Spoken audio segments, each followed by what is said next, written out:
back to the podcast, everybody. You are here with the boys at Poi N Soy on our post-credits segment. With me, as always, are my longtime friends and co-hosts, Jalen Holston, Keone McKeek, and Jared Shirai. Say hello to the crowd. Sappy fuckers. Hello, everyone. Hello. I am personally riding high on that John Wick 4 showing I saw last night, and Jealous. I don't know what it is. Like Very jealous. his acting is not the best dialogue wise, but it's just so catchy. How dare you? I'm gonna need a gun. Yeah, it's Keanu Reeves funny. doing Keanu Reeves. I know, funny because How dare was you? like, is he like at that age Out of where things come out a little slower or something? No, but I was watching his interviews and he just talks like fluidly, and Yeah, there was everything in the movie's like, yeah. There was a lot of that where I was just like, is he constipated in the movie? Yeah, it's Or- like right when he let it out. But yeah, great movie. Me and Keone are gonna hit a little bit of a non-spoiler review recap of it at the end of this segment. What? But we are gonna go. We're doing non-spoiler.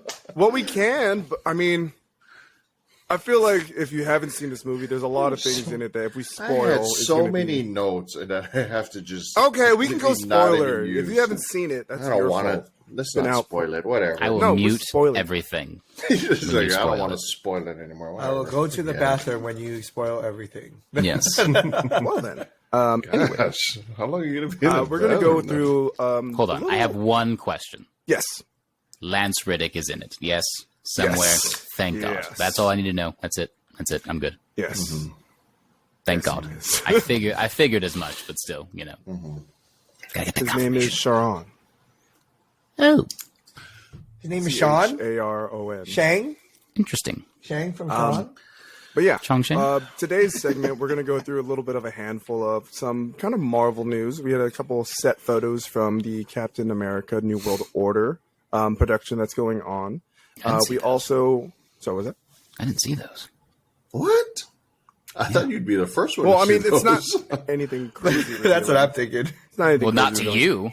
But I'm I going to mean, scroll. yeah. Continue. I'm going to scroll. Yeah, absolutely. We do have a final set date for the show that we thought was going to be coming out later this year, but it's going to be coming out a little sooner and in replacement of Loki. But it's going to be Secret Invasion, starring Nick Fury, of course, Samuel L. Jackson, and all that good stuff. That'll be debuting June 21st. We're going to go into the seemingly official announcement that Clayface is going to be in Batman 2, starring Robert Pattinson. And of course, we're going to go into the Mandalorian episode 5 review, and we'll round it up with the John Wick coverage. But yeah, first things first, the set photos for Captain America New World Order came out. Kind of shows... Send me those right now. He's still scrolling. I thought you put it in the chat, but you did not. You are a liar. I didn't put it in the chat. I never said that. How dare you? We'll start with you, Keone. It's funny because when he said scroll, I was like, "You just gonna scroll through Twitter?" I was like, "It's gonna take you forever to find it." Might as well For the Google set it. photos, it shows a little bit of Just gonna use what my seems computer like here. a memorial funeral service, I'm assuming. It looks like it, yeah. And, we have Anthony Mackie's Captain America standing there on the steps with a sling on. Obviously, probably gotten into some hand-to-hand combat, got his butt beat a little bit, just bruised, cut up. But he's there, as well as Liv Tyler. Now, for those of you who are unaware who Liv Tyler is, she's the actress that portrayed Betty Ross in The Incredible Hulk starring Edward Norton. So the movie that kind of started off, or was a part of the starting off point for the MCU. Keone, what are your thoughts seeing her there?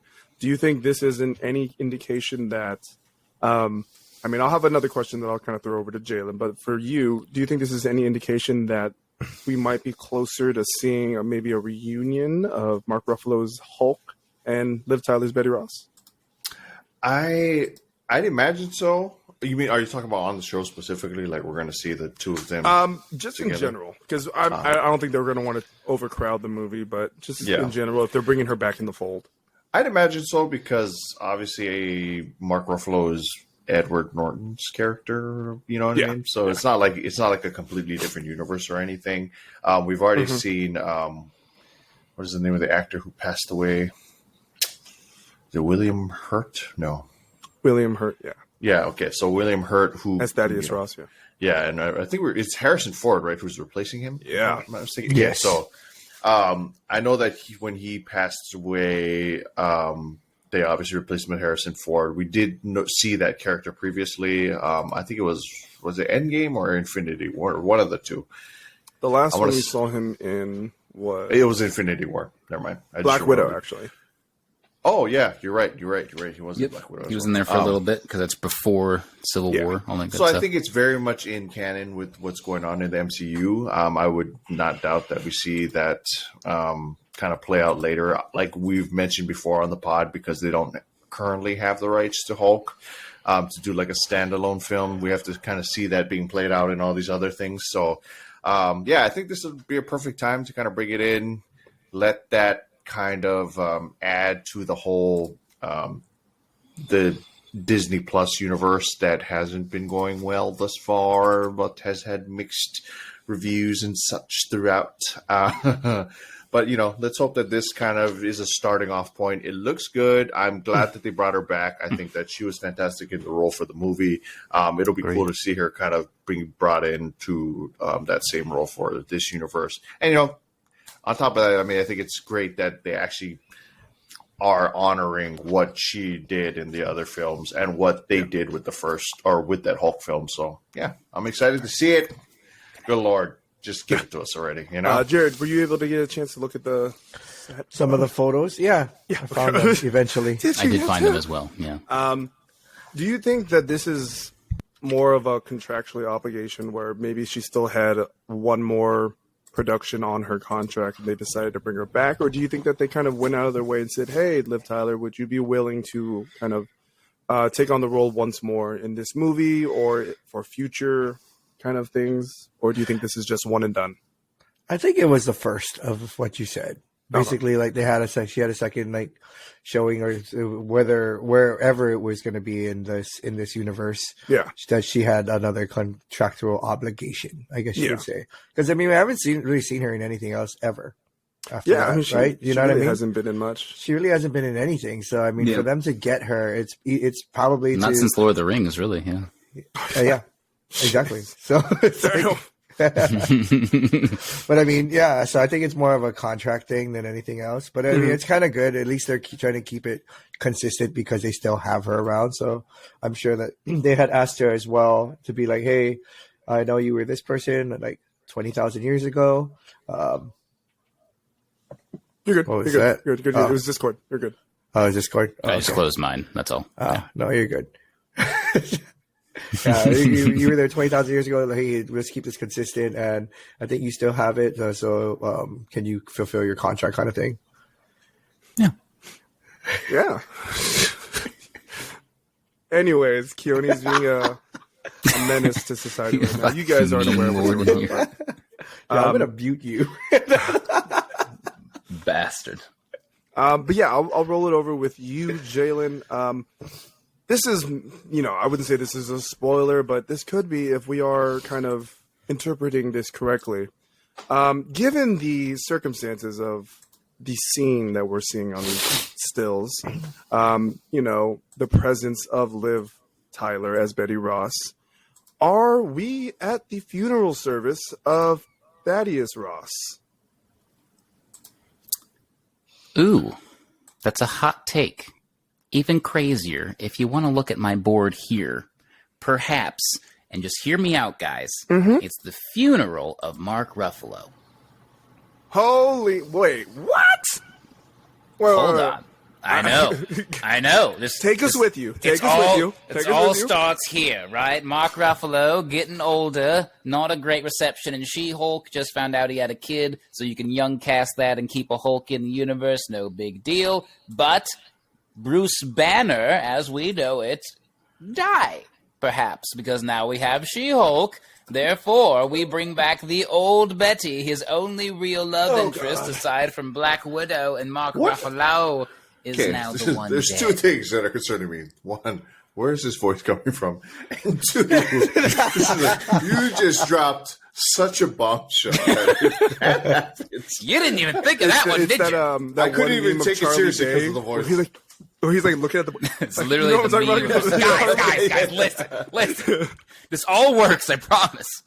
That is a deep cut. Whoa! It's Wow. I don't know. It's just the hot take I felt when I saw the funeral, and then obviously you got Liv Tyler coming back. The only other relevant movie she's been in was The Incredible Hulk, aside from the Lord of the Rings trilogy, or as we know. So it's just one of those things. Like, why bring her back if we're not doing something real significant? Do we finally her get to dad dying? No, hold on. That's still valid. I'm just let me go down my rabbit hole. Okay, let me just goddamn. And all that good stuff. And I mean, nothing directly. And like, I know they casted Harrison Ford to play is he supposed to be a different, or is he supposed to be the Thunderbolt Ross? Because I thought they brought him on to be Thunderbolt Ross, which is her dad. So ergo, if he's in the movie, it ain't her dad in that casket. It's somebody else. So, you know what I mean? Doesn't make much sense if we're doing the funeral for her dad when he's on set. Then it can still be. Why is this whole phase depressing? We talked about the whole who's dying in Guardians. Now it's gonna be who's dying in this. I think we even said who was going to die in Ant-Man, which would obviously didn't come true. But I was like, just good Lord, we're just setting ourselves up for just disaster in this next phase. Exactly. I don't know how anyone would kill the Hulk. So obviously this theory is like paper thin. Okay. Is God awful? Thaddeus Ross. No. But, you know, that being said, I do think that would be quite the banger to open up with, and all that. What I'm hoping for this film is that we are not going to have a Avengers situation where we have all these cool heroes, but ultimately Hulk just steals the entire movie. Because that's what happened in the first Avengers, straight up. Like, everyone was hyped for all of them coming together, but when we all saw the movie for the first time, I think a big general consensus was, holy shit, Mark Ruffalo stole the movie and was like one of the coolest parts about it was seeing the new Hulk recast from Edward Norton. So that's what I'm hoping does not happen. I still feel that the Winter Falcon, or the Winter Soldier and Falcon series, was still one of the best ones to come out. And Agreed. They should have stuck to their guns and put a explicit, warning on the project to actually see what would have been what they actually shot. Because you could tell in the last 3 episodes that that's when COVID hit and they had to redo everything. Yeah. Especially with the momentum and how things were building. Because it was easily the most deep show that had come out at the time. It was a very topical show given the climate at the time. And so having all those things being said, I thought Anthony Mackie didn't get lost in the shuffle in that, even with having Bucky there and his trauma and all the things we explored with that, the Flag Smasher arc, all that good stuff. So I'm hoping they give Anthony Mackie his due and let him have a movie where he is truly the role and lead in the film. And it is about him being Captain America and not just like, oh, here's the Hulk doing cool stuff with Captain America, that kind of thing. So I'm hoping that's kind of the angle. And maybe we get around to with old homeboy from the show, because clearly he got picked up by the Thunderbolts. So that's going to be some kind of tangle in there. It would be cool to see Ivania, or whatever her sister was, whatever Yelena, sorry. Yelena. See her in there. Ivania, Elena, all these Russian That sounds names. Russian. You were close enough. I would have believed you.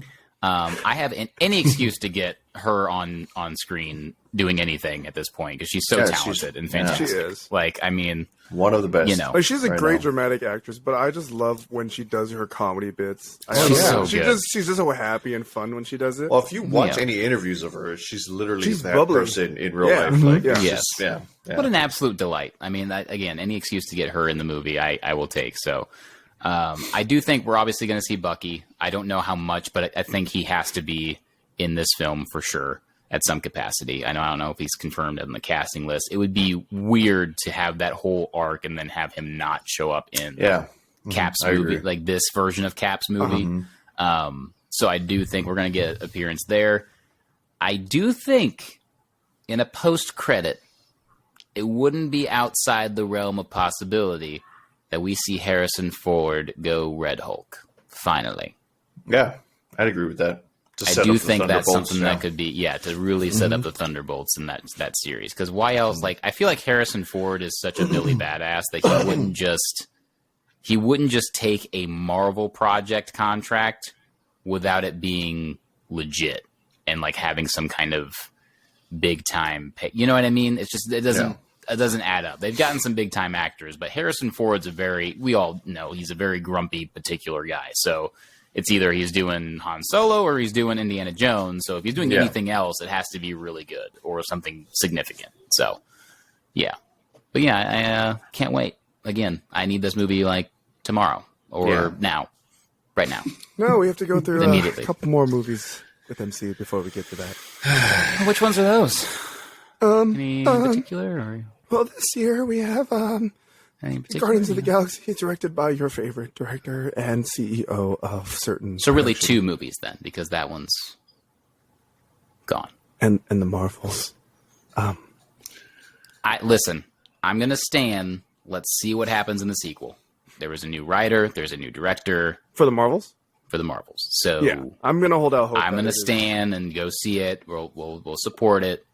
And we do have somewhat new some management changes in the VFX department that I'm sure in their post-production right now is being handled graciously. I have faith enough in Bob Iger. I think that he'll coming back and a little bit, taking the reins again, saying, "Hey, buddy, we're gonna slow it the fuck down. All right, pumping out way too much." Slowing it the fuck down. Going into our next topic. There seems to have been somewhat of a shuffle. I know in a few weeks prior, they had officially changed it on, I believe, the Marvel sites that Loki was no longer coming out next, but was changed to coming soon. And Secret Invasion was also changed to coming soon. And it appears, as of this week, that they have shifted it so that Secret Invasion is the next Disney Plus show that is coming out. Jared, I'll toss it to you first. Just based off of this kind of information, do you think that this is more of they have a lot of faith in Secret Invasion and they want to kind of get the audience back on track with the universe? Or do you think this is more of Loki might not be ready to be shown for what we want it to be potentially? So do you think it's like because one is bad or because the one that they move forward is doing well? I don't know. It's so hard because I was super excited for Loki. I really was. We talked about it, right? We were all hyped for Loki. That was our stand. So, we were holding on to it through the thralls of She-Hulk, just like, we just gotta get there. I just want to see Owen Wilson just drop a wow. Wow. Oh, wow. Asgard. Wow. That's crazy. Yeah. I honestly don't know. I want to say that they're just trying to roll with the punches of whatever is successful right now, but it just sucks because I just want Loki. I mean that whole first season, I couldn't wait for the next season, and then like when it was going to come out, I was going to binge watch it again just to get in the zone to be watching it again. But yeah, I mean maybe everybody's been thinking about it, like how Jay said, right? We've been holding on, thinking that we just got to get to season 2, and they're like, oh, maybe it's not as good as we think it's gonna be. So maybe we need to make sure that it is a banger because all our last few ones have been flops. Yeah, I mean, they're gonna have Jonathan Majors in this one, so I'm holding out that it's some A1 acting again. Yeah, and so that's why I mean, it could be just that, like they're trying to make sure that they don't have another flop in general. So maybe they're testing it more and checking some of the things or things that they can update and see, or maybe it's because they're gonna go in a maybe different direction because management and everything changed, right? So you want to make sure the storylines and everything are all complete to where the storylines make sense for future movies that are to come out. And since everything else is set with the other one, maybe we just run with that first and then make sure Loki aligns to wherever the vision is going. So I think it could be more that than anything else, for me at least. No, I like that. Good take. And maybe they're changing it a little bit because the initial thought with these shows from Kevin Feige's mouth was yeah, these will be connected, but they're not going to be so integral to, the films, right? Yeah. And then we get fucking Multiverse of Madness. The one show I didn't watch was What If, and then here are all those motherfuckers in this movie. And on top of that, if you didn't watch WandaVision and you walked into that movie, you have no idea why she is so crazy right now. Yeah. You have nothing to go off of from Thank God I watched Endgame to That's a really good point. Wow. That's so true. hopefully that's a tide that shifts as well. I would love these shows to exist on a different plane away from the films, still connected to have people come in, but it's not so much where if you miss this show, the next movie you're going to be gone, because that's what we were told and promised, and that is not what's happened so far in any capacity. It's very true. Kenny, I'll kind of roll it over to you. Obviously, because we were getting Secret Invasion first. My assumption is because they did the part of introducing the Skrulls in Captain Marvel that came out in 2019, I believe. Do you think that this was just a story that they've had so much time to start drafting up once they introduced the Skrulls in that movie way back when, and when they went into production? They have a lot more confidence because they prepared so much for this one, whereas Loki, a lot of it is playing off of what they introduced in the first Loki season, as well as kind of introducing the multiverse things, which is a little kind of sporadic, we could say. And that might not be something that they have as much confidence in. But the Secret Invasion, because it is, for the most part, kind of taken from an actual story arc in the comics, and they have a concrete acting group for this. They had the time to flesh it out. Now it's coming forward first. Do you think that's the main reason why it is kind of been shifted upward? Yeah, for sure. I think they definitely had to shift it in general because of how integral Loki has become now, especially after sort of what we have recognized as like the flop of the Disney Plus shows. So I think that now, I was like, I don't think that they were banking on all of those other shows to be not that great, reviewed wise. So I do believe that with Secret Invasion coming out, they know that they have sort of a, like a concrete piece that they can kind of slot in. Whereas Loki now, I feel like they might have possibly had to switch up the storyline a little bit, just one, because I do think that they're going to continue to try to keep Loki a series, possibly like with further seasons. And two, because I do think that like after Quantumania and all that, the success of that, whether you want to call it a success or not, I think that they're kind of working off of that into making Loki a little bit more, I was like less fluff and more kind of like sustenance to it. So it'll be very interesting to see how Loki ends up coming out, because I thought the first season was, if not the best, one of the best Disney Plus shows that came out for sure.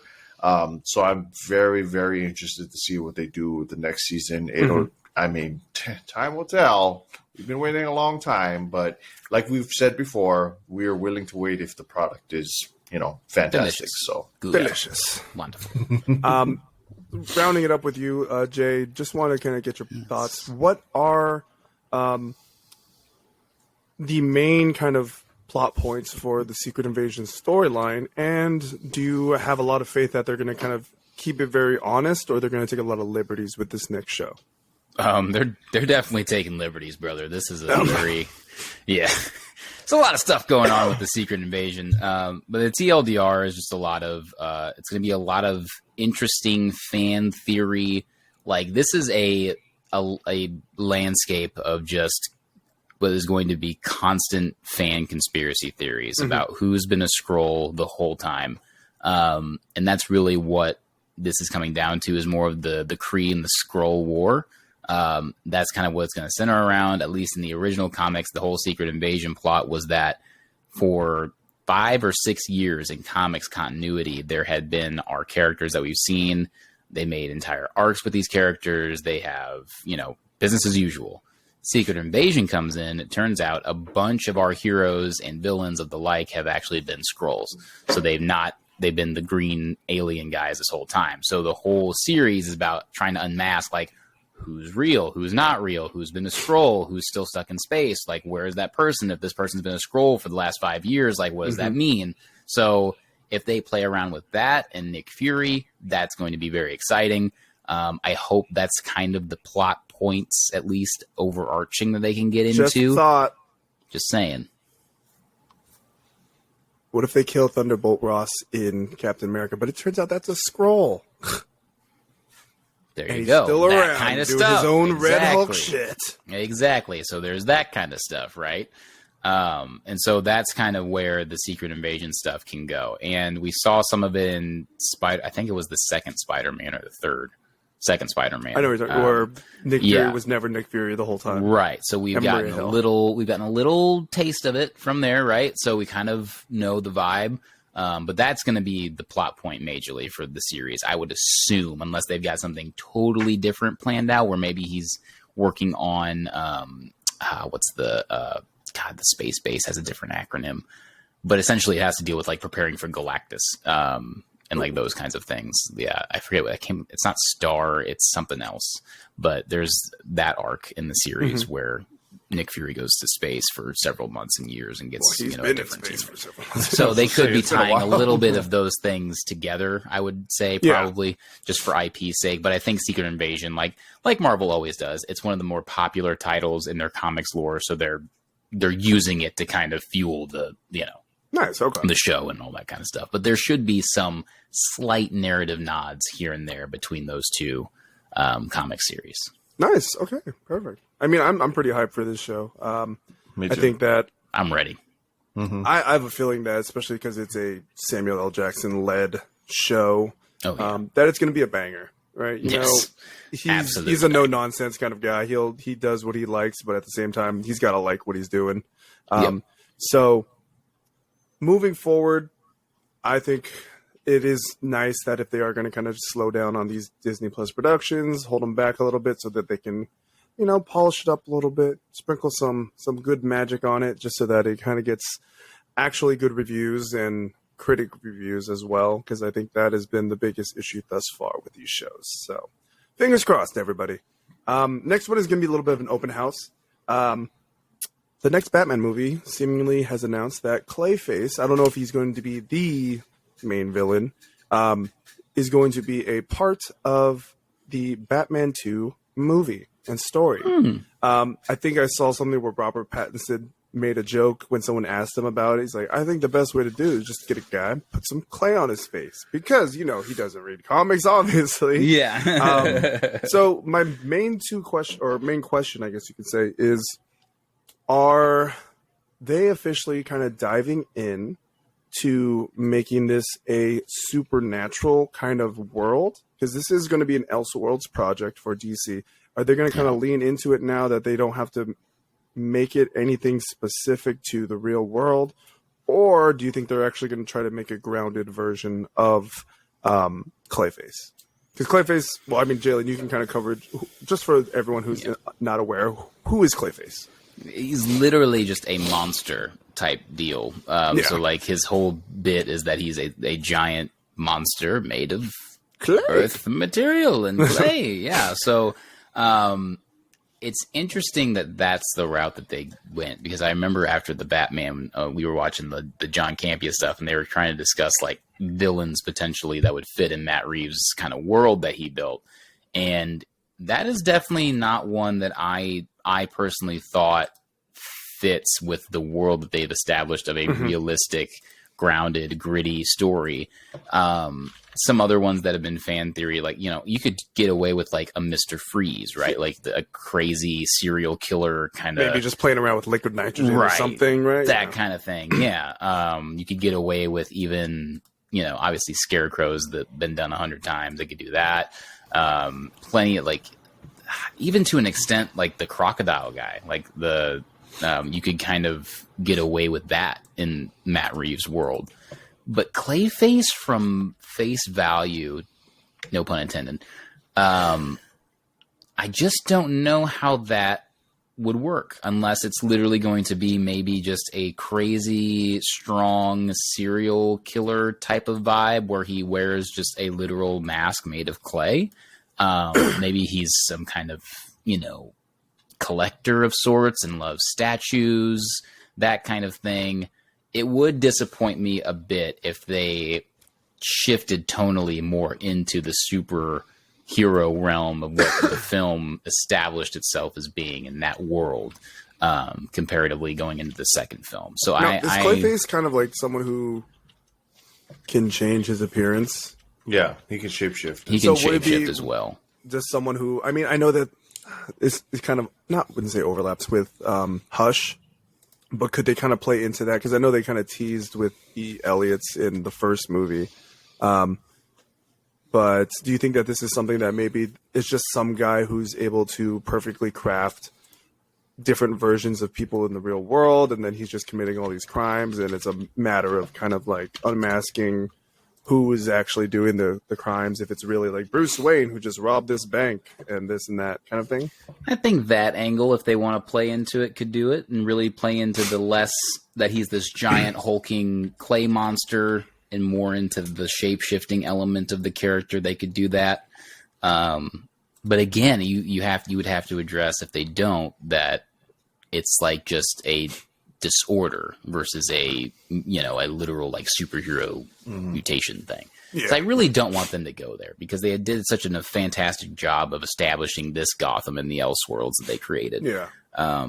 So I again, Clayface was not one that I really thought could like be the one next up on the list.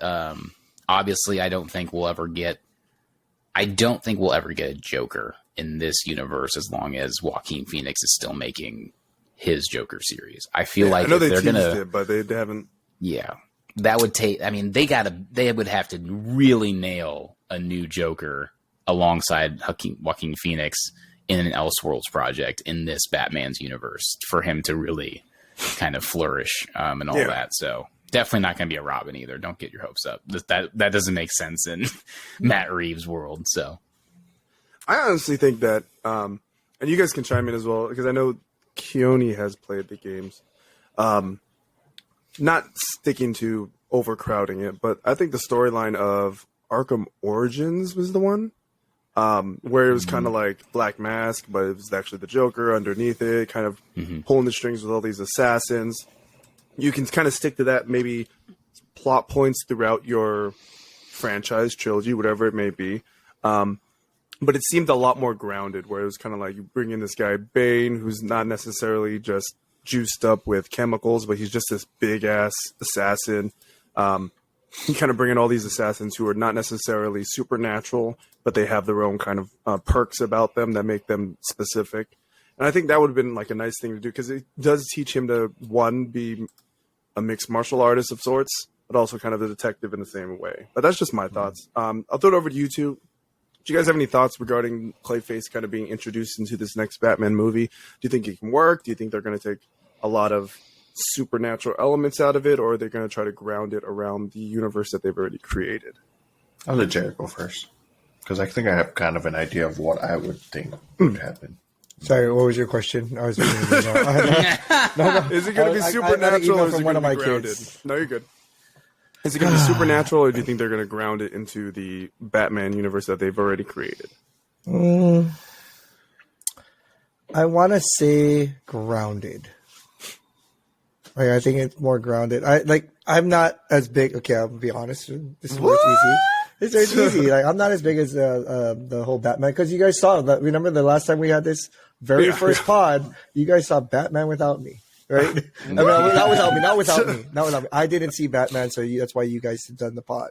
So, like, as far as that universe and everything goes, like, I think we've had this conversation multiple times where I'm more of a Marvel person, but I do like the Batman series. I played some of the games because, well, not played. I watched Keone play some of the games when we were living at the house, things like that, and I've watched people play it, and I think it's a good realm, but I think it's just more grounded in a sense. I can't really see Batman going to a supernatural level. for me at least. For this Batman. Yeah. Yeah. Like going to a supernatural level. I think it still has to be grounded where they're still building base work. How many Batmans has there been already? Enough. It's like there's like 10 million Batmans, and like I don't like Jalen had talked about like they could have went to different villains, and I'm happy that they're moving. I don't know who Clayface is, but so I'm happy they're moving on right? to something new. Like they said, they could have went with somebody established. So the fact that they're trying to move it, but I don't think it's at that point where you can go supernatural with it. And that's kind of where I'm thinking, at least. Right. I'm sure Keone has a better answer for you, though. What do you think, Keone? What's going on? If it was Ben Affleck's Batman, for example, that one doesn't surprise you if a giant clay monster, because we've seen him next to Doomsday already, right? He's already been in that world, so to speak. Agreed. Yeah. In fact. Yeah, I was going to say, I feel like because, and this is, I don't want to get too far into this rant that I had regarding kind of the DC universe, but I think that's why I clung to the Batman so well, because it's established in such a in such a realistic way that the story of it just everything about it was fantastic. I still believe that it was the best film of last year, and I think it's one of the best superhero films that they've ever come out with. So I definitely think that they'll stay away from the supernatural stuff for sure. But I was going to say, it to me sounds like they could, in a way, sort of have it be like a string of murders where the killer is identified as somebody different, but it's literally just the same person kind of doing, so like more of a schizophrenic type of Clayface, as opposed to like just, a monster that can mutate. And I think that could play into the realistic portion of this. Do I think that that's the greatest route to go down, considering all the different, like Jay had already mentioned, Mr. Freeze and all the sort of other villains that they have in the DC universe, especially for Batman? No, but I do think that would be sort of the lines of where they would go with the character, just to kind of keep it realistic. Because other than that, I mean, like you had already mentioned, maybe he takes the faces off of people and puts it on himself, and that's kind of like where the Clayface thing comes from. Like Brother Blood, the Code of Owls, like there's so many that would fit in so well with Matt Reeves. It is a little weird that they did choose this one, but I do think that it'll be something more along the lines of that, where like maybe the clay faces, because it's like human faces that are kind of deformed on his face, that he kind of just like puts on his face and uses for different things. So in my mind, I think that's the direction they may go. We've already seen that they're kind of, more towards the rated R, even though it wasn't rated R side of the film scale. So it'll be interesting to see. I think that's always been my kind of thing with DC films in general. Probably a conversation for another day, but I do enjoy that this one was a lot more grounded, and I hope that they stick to that, because it was by far the best film. Yeah. Once again, we're in a situation where we just have to wait way too long. God, I know. But also, more Catwoman. Bring her back. Do it. Heyo. My God. Got that right. Perfect casting, by the way. For real. 10 out of 10. And I think their chemistry was very, very well seen so on good. screen. I believed it. I believed it. Hell yeah. Moving on, next thing we're going to cover today is the Mandalorian episode 5. I did get a little worried watching this episode, because I thought for a split second that it was going to be one of those. Be like another story type of deal. That has nothing to do with the Mandalorian, but boy was I felt wrong. the same way. Yeah. Was I wrong. Same. Carl Weathers returns as the High Magistrate regarding Navarro, and he sends out help because they're getting attacked by space pirates, which is a thing I didn't realize was a thing specifically until the show. It's space. There's pirates all the time. What? Those pirates. There's smugglers and gangsters, all the sort. Yes. Just extended out into the universe. Yeah. Then he looks for help from the New Republic, of course, because it's, what kind of government wouldn't help a small planet, right? Right? That's not real life things. Yeah. Right? What kind of government wouldn't help a small nation of people from invading terrorism? What? Anyways, before we get into that, For work, I'm not associated with these two guys. I These work are for not the friends. state government. Thank you so much. But yeah, I think that this one was pretty cool because it kind of really lets you see the badassery of the Mandalorians. I'll throw it over to you first, Keone. What were some highlights that you saw from the episode moving? Highlights that I saw. It was the highlight. Yeah, the it was a highlight. Yeah, exactly. I mean, like the whole setup in the beginning where you kind of, like you said, felt like, oh, great, this is going to be one of those stupid side story episodes. And then it just swerves real quick right back to where you want it to be. That for me was the highlight as far as the episode was concerned, because I know that obviously there's a lot that happens after the moment. We're going spoiler heavy, right? We're not kidding. All right. Yeah, I think the fact that they're highlighting what is the big dude's name? Oh, Vaz? Whatever that guy's name. Maybe something like that. It sounds like it'd be like one of those. I feel like his name would be like Russian something, probably. But the fact that they're highlighting sort of that tumultuous relationship between him and the Mandalorian, between Din Djarin, is really cool. So I thought that part where they kind of showed him standing up for him, it swerves. Yeah, exactly. So you thought he was gonna make them like not I will go, stand with him again. But we are Mandalorians. I was like, oh, okay. So that was really cool. Obviously, I think the fact that they're highlighting kind of those main people, like where there's him, then there's the Armorer, then there's Din Djarin, then there's Bo-Katan. Like, it's so cool that they have like each have their own moments, and then kind of like I think for Bianca and I, there's like this moment where we're both like, is she good? Is she bad? Like, what is the deal with the Armorer? Like, I'm not sure yet. I still am on the like she's definitely bad route. Like I think that there's going to be some sort of I don't know, something. Maybe she's tied to Moff Gideon. I don't know. Like there's a lot. The ending of that episode.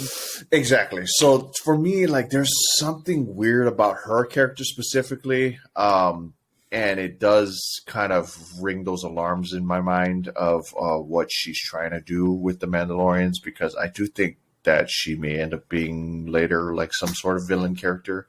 But yeah, she's sus, bro. Yeah, you telling me? Like sus AF. The conversation she has with Bo-Katan specifically was another like solid highlight, because it's so weird seeing like this sort of, because we've already talked about how they have like the difference in philosophies and all this sort of stuff. So seeing kind of Bo-Katan slowly make a switch, and then she tells her to remove the helmet, which I thought was really cool. So there's so much that happened in this episode. I just have a feeling the next episode's going to be a big letdown, because you go so high with this one. Yeah, there has to be some sort of valley coming up soon. But yeah, I mean, fantastic show. Like we've said, it's been really good. If you haven't caught up on it, just catch up on it, because between this and Andor, I mean, these are the two best Star Wars products to come out for a while. So agreed. True. And I think we also saw a little bit more of Katie O'Brien's character, for sure, just being like, yeah, she's intel. For sure, she's got to be an inside man on some. For sure, she's worked with Moff Gideon. For sure, she's a villain. For sure, I want her dead now. It's like her, the Armorer, Moff Gideon. Also, was it kind of jarring to see? I don't know the actor's name, but the guy who was the New Republic kind of requester or whatever he was, when the X-Wing pilot came to talk to him, I was like, that guy's in all these like comedy movies with Adam Sandler. Yeah. I was like, it's so jarring to see him like, New Republic, Star Wars, everything. I'm like, it felt weird to me, but that's a nitpick. For him to play a serious character, it was like, a little he wasn't weird, really serious, you know. Yeah. He's kind of yeah. But Jay, I'm gonna throw it over to you. What did you think of this episode? And further, do you think, because I'm glad Keone kind of touched on it a little bit, do you think that the Mandalorians who got Moff Gideon were one of the ones that were a part of that crew of Mandalorians that we've seen thus far for the most part of the season, or do you think it's possibly the Mandalorians that had deserted Bo-Katan from the previous seasons?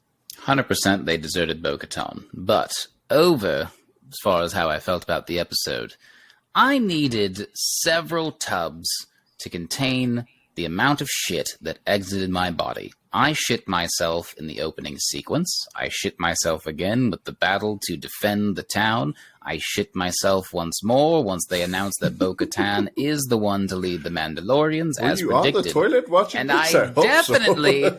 definitely shit myself when Zeb from Rebels made a fucking cameo. Is no one else in this room just over the moon with Dave Filoni bringing all of his animated characters to life? That was the craziest shit, and I had to do a triple take in my chair because I wasn't sure what I was seeing with my R. Like, I just, with my own retinas, I was like, oh, wait. Is that the bluish alien? That he was the blue kind of cat-looking guy that talked to the X-Wing pilot at the bar. Mm-hmm. And for a second, I was like, was it just another of its species? And then I Googled, and Dave Filoni, of course, got ahead of the back and was like, no, that was Zeb. And I was like, oh, that means Ezra could be around. Oh, my God.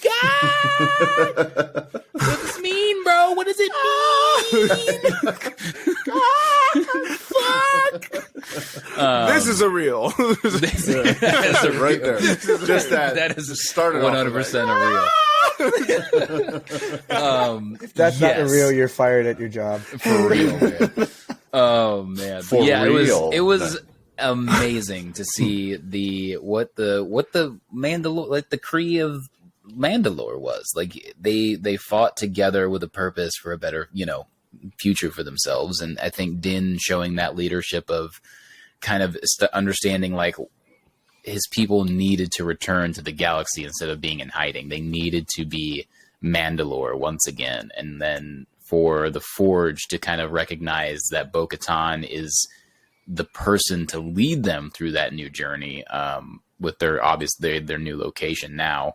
I think that was just the coolest kind of culmination of moments so far in the show. As far as where we're going, I do think they're running into that crew of, well, you could call, the evil Mandalore, the deserters, right? That worked with Moff Gideon. I think Moff Gideon had to have gone under some kind of, right. It's a hot take. We've done a lot about the cloning and Force technology from the Baby Yoda experiments. I wonder if he went under some kind of crazy ass experiment after getting bodied and having basically like a scared straight moment when Luke is hauling down all the hallways of his specially built droids that can kill anything with ease, mind you, to get some kind of midichlorians into his body so he could become a force sensitive person to then wield the dark saber once again. I don't know, man. I think that'd be kind of wild, but Moff Gideon's definitely, he's coming back at the end of the season. It's going to be a showdown. Clear. That is clear. That's a showdown. That's where we're going. That's where we're headed. Cannot wait for that. It's just kind of, what is it actually going to look like? How are we getting there? That's always going to be the question. And I will predict right now, we will see Baby Yoda in the Mandalorian armor by the end of this goddamn season. You can put money on it right now because they gotta sell toys. It's funny because I was like, in my head, it's gonna be a moment maybe when like Mando's down on the ground and something's about to take him out, and then just like a bullet goes through whatever's about to kill him, and then it's just little baby Mando. Even worse, it's not even a gun; it's little paintballs. When he was doing the training sequence, his little just covers his eyes. Cover the eyes, and then just give him a good little, and then he's just like deleted into the wall. Yeah, that's what I'm talking about. He's just Jared, have you forced had a and chance to see then this season at all? Nope. it's just So I'm All enjoying right. this. Great to know. So I'm enjoying this. I thought that was what's going to happen when he was doing the training. He was just going to be like, you know what I mean? Yeah. Just a quick, just or catch all the bullets and just shoot them Mandalorians? right back. Yeah. Yeah, goodbye. This is telekinesis. I win. Sorry. And I think this is, considering I'm just going off of face value right now. It could be based off of Keanu's. Could be the armor is evil to some degree or something like that. Or this could just be a nice big old Star Wars metaphor for, people who have philosophies who are now learning to accept other philosophies. I'm not going to go into more detail than that, but I think you guys catch the gist of it. Right. Understanding that coming together for a common bond. There isn't always one way to live, and you can respect others and understand and be accepting of it. But episode 5, what a banger. Over under really quickly from you two. We see Moff Gideon by the end of episode 6. I'll put it at 30%. Let's see, how many are slated? Is it 10 or is it 8? I think it's 8. Over. Maybe definitely see him in 6, but then we'll get him in 7. We got over and we got under. All right, good to see. Definitely see him in 6 post credits or like by the end of the credits, and then 7 we get the full on prelude to the finale. Gotcha. Bang. All right, right on. I'm going to say it's like episode 8 and he just pops up at the very end. That would be. But just to set up next season. Yeah. I'm going to say over because I just want them to introduce him and then give him some meat in the last 2 episodes of 7. But knowing my luck, he'll show up immediately in the next episode. Yeah. Just first scene is just him just like kind of hurt a little bit and just like, did you do what I told you? And then it's just like one of those moments. Yeah. Even crazier if you find out that he's actually one of the Mandalorian, but they can't take their mask off, so you don't even know he's just among them. Shit! Anyway. That would be crazy. Wait, sorry, real quick, sorry, and I don't know why this bothers me so much, but it really bothers me that like 80% of the Mandalorians within this Mandalorian group all look like they have super mismatched armor. Bo-Katan looking clean, Din Djarin looking clean. You have to earn it, right? Yeah, the big dude looking clean, but then everybody else got it's orange elbow, pink shoulder. It's like, what's going on? It's what you can get, right? It's scrap heap armor pieces because he got that stack of Beskar metal, right? Right. Yeah. But that'll do for our coverage on episode 5 of The Mandalorian. The season is still picking up steam, and it's showing that it's still one of the best shows out there for you to stream. Hell yeah. Last thing we're going to cover today, me and Keanu are just going to do some review recap of John Wick Chapter 4. Non-spoilers. We're going to go spoiler. Fuck it. All right. Boys, you may want to cover your ears. Myself. You may want to just not listen to this episode. If you haven't mute your ears, not your. Doesn't matter if you mute this part. How would I mute the whole? Both. Easy. Just go to theirs. All right. Anyways, can't you go to theirs? If you mute us in that, we'll go like this when we're done. But Keone, what were some maybe just volume down highlights you saw from Chapter 4 figure this out. that was different than the previous 3 movies? Fuck it. Wait, let me make sure. Are you guys muted? You guys good? Jalen took his. No, but they both took their headphones off. Okay. I can't hear a damn thing. This is all you. Good. So first, I will say this right now. This has the definite potential to be a movie of the year candidate. It was just so good from beginning to end. It's funny because in the beginning when I went to see it, seeing the runtime, I automatically thought, boy, this is going to be long. But then once you watch it, it kind of just story. Yeah.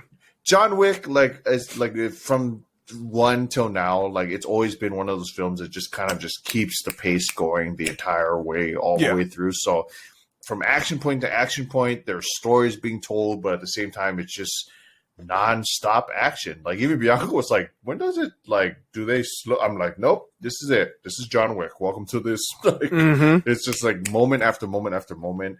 I got to give a couple of shout outs because there were some fantastic acting moments in here. Oh, yes. The opening monologue with Lawrence Fishburne was really cool. Kind of him doing I think it was something from the Bible, I'm sure.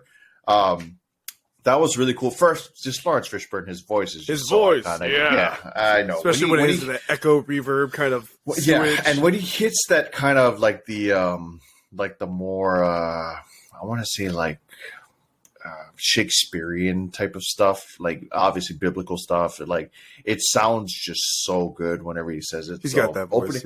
Opening up on that, it was just so beautiful to hear. It was funny because when he approaches where John Wick is like staying in training, it's like, John, are you ready? And I was sitting next to JB. I was like, yeah. And then he turns around and goes, yeah. We all started laughing just because we know that he's a better actor than what he's doing. But it's just, just John Wick. And it was weird. I still am holding to that. Like, it is weird. Like, I don't know if it's an acting choice to make John Wick kind of slow in his responses or what it is. It is a little weird approach because there were. That was such like that line. I think there was another one later. He drops like, I forgot what he tells. Anyway, there's a few that he's just like, I'm like, why is he like struggling through this line? Like, I feel like it doesn't really add anything when he's going that slow. But I mean, it's his choice. It still matches the film. It's John Wick, right? Yeah, it's still John Wick. So I think anything he says, it just sounds badass. So it's like one of those things where it's like, I wasn't too mad at it. First, I'd like to acknowledge that Lance Reddick's. Yeah, that was a surprise. It hit a little harder. Different. Yeah, hit a little different. Starting off the movie that way, that I mean, I was like really hoping. I was like, literally when he popped up in the screen, I was like, oh, if they do a John Wick 5, I wonder how they're going to kind of play with this. And then it moves. I was like, oh shit, no! I know, it's like it makes it that much sadder. Like I think even the line where he's just like, it was in honor to serve you will not with die you. this day.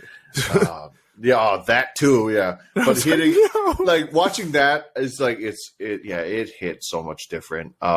It was very, very sad. I think like it was one of those moments I was just like, well, I don't know. And then as soon as it happened, almost everybody in the theater you could tell like they obviously knew he passed in real life. So it was very like, oh, like it was just like, oh wow, okay. I'm not the only one thinking. Yeah, I'm not the only one thinking the same thing. Shout out to Bill Skarsgård. Oh my god, him as the Marquis.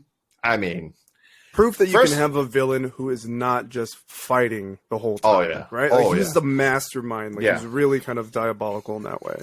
And also a bit of a panty, but whatever. Yeah, just a little bit. But, Yeah, I did think it was really funny that Bianca was like, "Oh, does he normally have like a French accent?" I was like, "Nope," because he's Swedish, I think. Or yeah, and he just absolutely that killed whole it. family, like, dude. Yeah, they're so talented. It's stupid, but he nailed the accent. He nailed the villainy of the whole character. Like you believed it, and on top of that, his face is super creepy looking. He's Pennywise.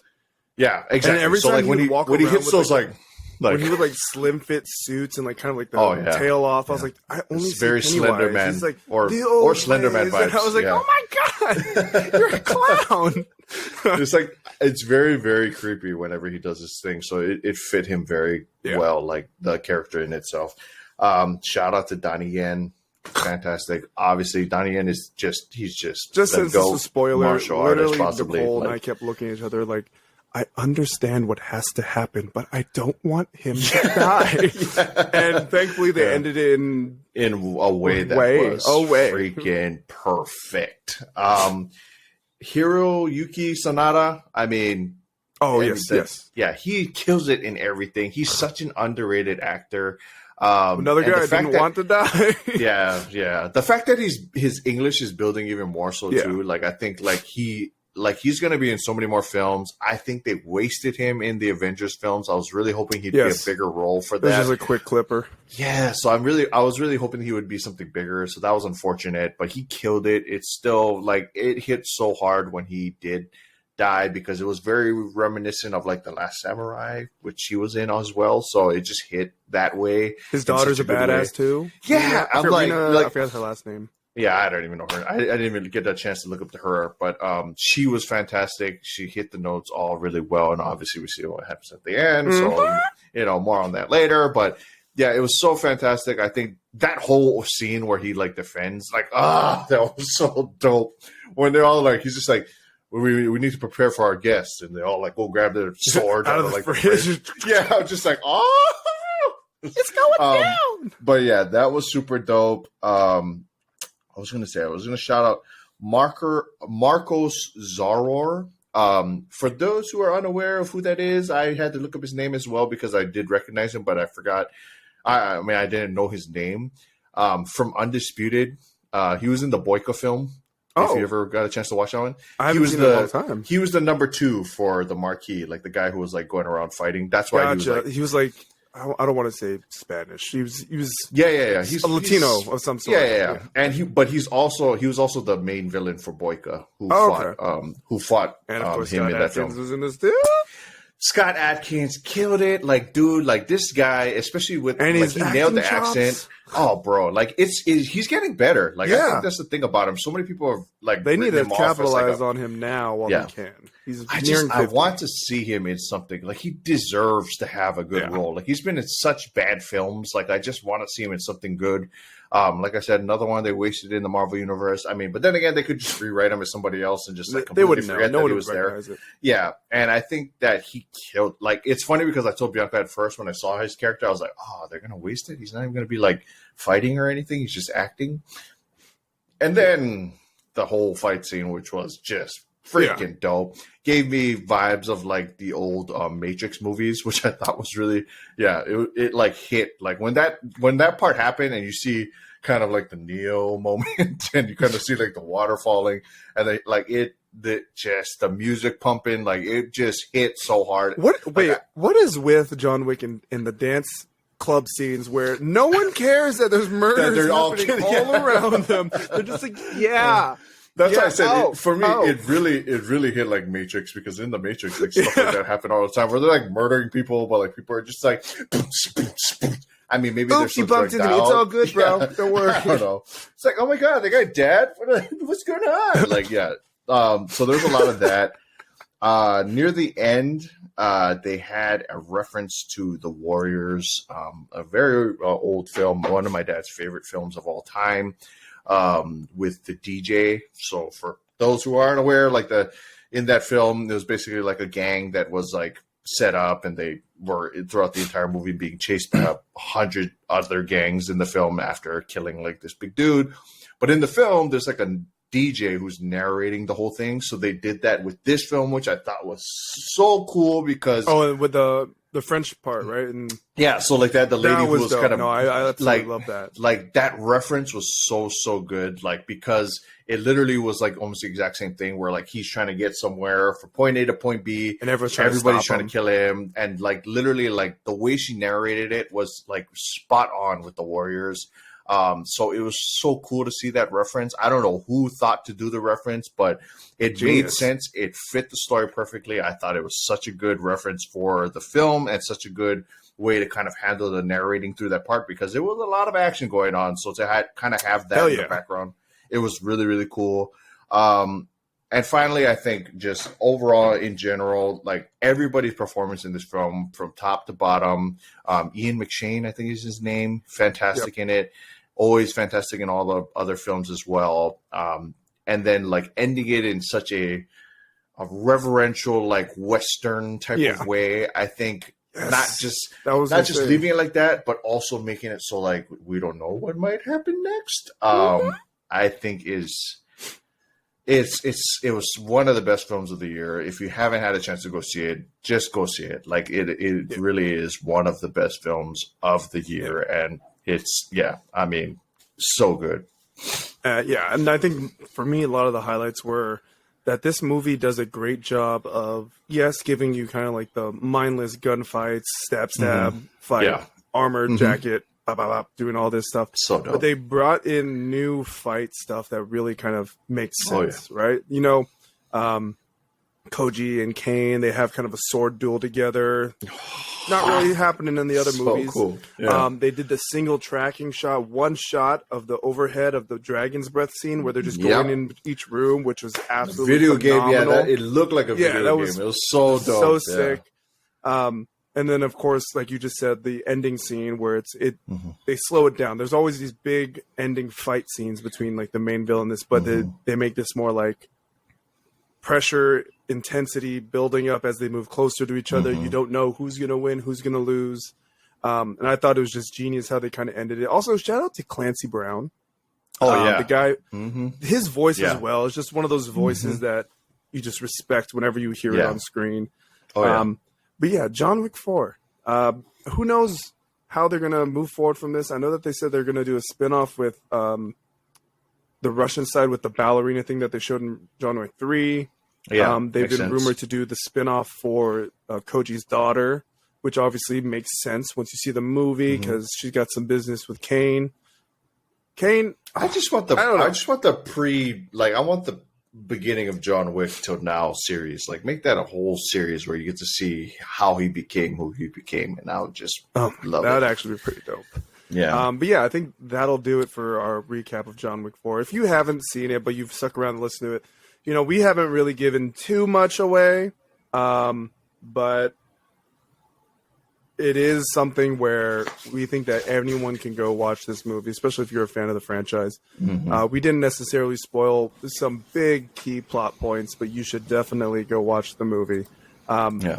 Guys, thank you for joining us today. Where can the people find you, starting with you, Jared?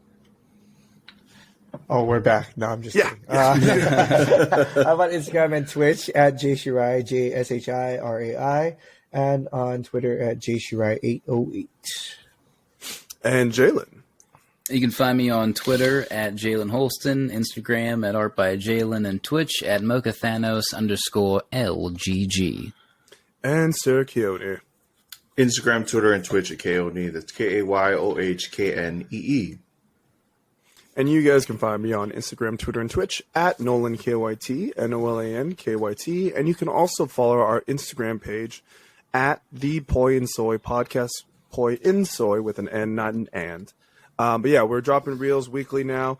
Please come give us a like, give us a comment, send it to some friends, whatever floats your boat. We have 4 different segments that we're doing now because we want to make sure that everyone who listens to us finds something that they love and they can connect with. But as always, thank you guys for making us a part of your day. We enjoyed having you be a part of ours. From all of us here at Poi N Soy, good vibes and love, everybody. Bang, bang. Shoots para